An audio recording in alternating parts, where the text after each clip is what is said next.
రాయ శుభాంగాయ మంగళాయ మహోజసే సింహశైల నివాసాయ శ్రీ నృసింహాయ మంగళం. శ్రీ శ్రీ శ్రీ వరాహలక్ష్మి నృసింహస్వామి వారి సన్నిధానంలో జ్యేష్ఠ శుద్ధ చతుర్థి సోమవారం పుష్యమి నక్షత్రం జూన్ 10వ తారీఖు యథావిధిగా 4 గంటల నుంచి 4:30 గంటల వరకు సుప్రభాత సేవ.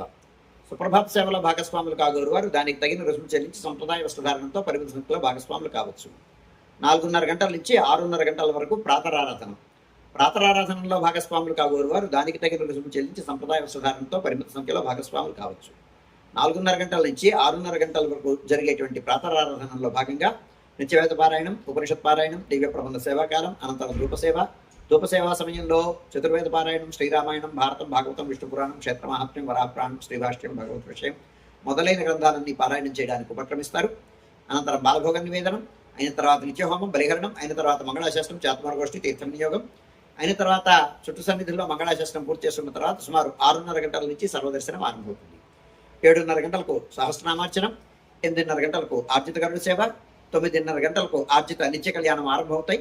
ఆయా సేవల్లో భాగస్వాములు కాగోరు వారు ఆయా సేవలకు తగిన రుసుము చెల్లించి సంప్రదాయ వస్త్రధారణంతో పరిమిత సంఖ్యలో భాగస్వాములు కావచ్చు.